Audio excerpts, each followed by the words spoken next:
విద్యా వ్యవస్థను విధ్వంసం చేసి ఇప్పుడు ఏ ముఖం పెట్టుకుని ధర్నా చేస్తావు జగన్ రెడ్డి? 5 ఏళ్ల పాలనలో రాష్ట్రంలోని అన్ని వ్యవస్థలను విధ్వంసం చేసి నువ్వు ధర్నాల పేరుతో రాజకీయాలు చేయడం సిగ్గుచేటు జగన్ రెడ్డి.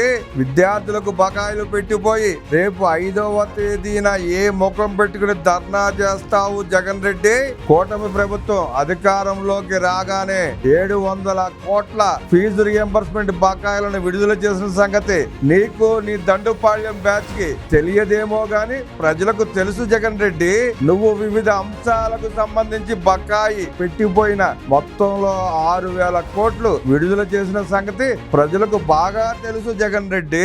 రాష్ట్రంలో విద్యా వ్యవస్థకు సంబంధించి ASER annual status of education report నివేదిక నీ ప్రభుత్వ ఘోర వైఫల్యానికి అద్దం పడుతోంది జగన్ రెడ్డి. 8వ తరగతి చదువుతున్న వారిలో కొందరు 3వ తరగతి పుస్తకాలు కూడా చదవలేకపోతున్నారని వెలుగు చూడటం బాధాకరం. నాడు నేడు అని సొంత డప్పు కొట్టుకుని చివరకు స్కూళ్లలో మరుగుదొడ్ల సమస్యను కూడా తీర్చలేకపోయావుగా జగన్ రెడ్డి. విద్యా వ్యవస్థను సర్వనాశనం చేసినందుకు ఆసర్ నివేదిక చూసి సిగ్గుతో నువ్వు తలదించుకోవాలి జగన్ రెడ్డి.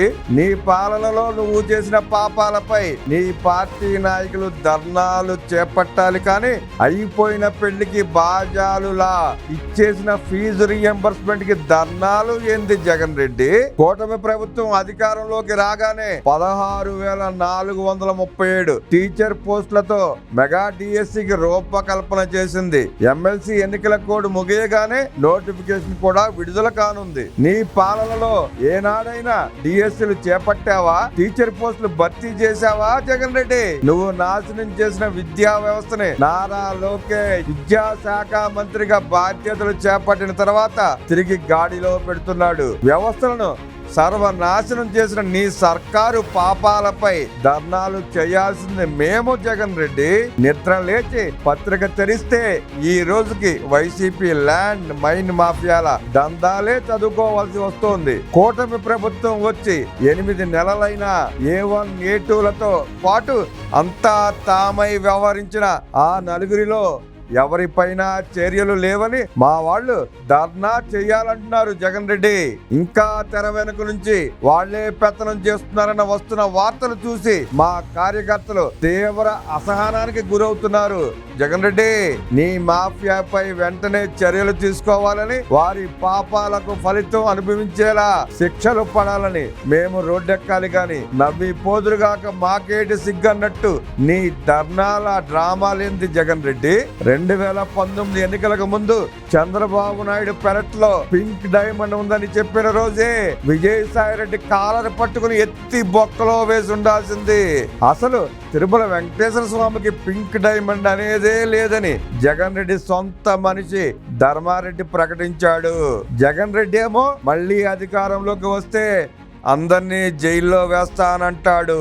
మరోవైపు పెద్దిరెడ్డి మిథున్ రెడ్డి టీడీపీ కార్యకర్తలను జైల్లో పెడతానంటాడు. ప్రజల చేతిలో తిరస్కరణకు గురై ఇంట్లో కూర్చున్న వీళ్లకు ఇంత ఫ్యాట్ ఎందుకు పెరిగిపోయిందో అని ప్రజలు చేదరించుకుంటున్నారు జగన్ రెడ్డి. 5 ఏళ్ల పాటు చేసిన దోపిడీలు, విధ్వంసాలు, అరాచకాలపై పత్రికల్లో కథలుగా ఆధారాలతో సహా వార్తలు వస్తున్నాయి. చంద్రబాబు నాయుడు కంట తడి పెట్టేందుకు కారణమైన వాడు ఈ రోజు ఎక్కడ ఉన్నాడు? కొన్ని సంఘటనలు చూస్తుంటే పోలీస్ వ్యవస్థలో నిర్లిప్తత స్పష్టంగా కనిపిస్తోంది. 5 ఏళ్లు చంద్రబాబు నాయుడు నుంచి కార్యకర్త వరకు నరకం అనిపించారు. ల్యాండ్ రికార్డులు ఇష్టారాజ్యంగా మార్చేయడంతో ప్రతి ఒక్కరూ బాధితులుగా మిగిలారు. పొంగనూరులో పెద్దిరెడ్డి నుంచి విశాఖలో విజయసాయిరెడ్డి వరకు ఎక్కడ చూసినా భూదందాలే, ఆక్రమణలే, దౌర్జన్యాలే, దోపిడీలే. ల్యాండ్ గ్రాబింగ్ యాక్ట్ అమలులోకి వచ్చి భూ మాఫియాపై చర్యలు తీసుకునే రోజు కోసం ఎదురు చూస్తున్నాం. అధికారంలో ఎవరైనా ఉండొచ్చు, ప్రజల సొత్తును కాపాడాల్సిన బాధ్యత పాలకులపై ఉంది. కానీ వాళ్లే అక్రమాలు చేస్తే ఎలా?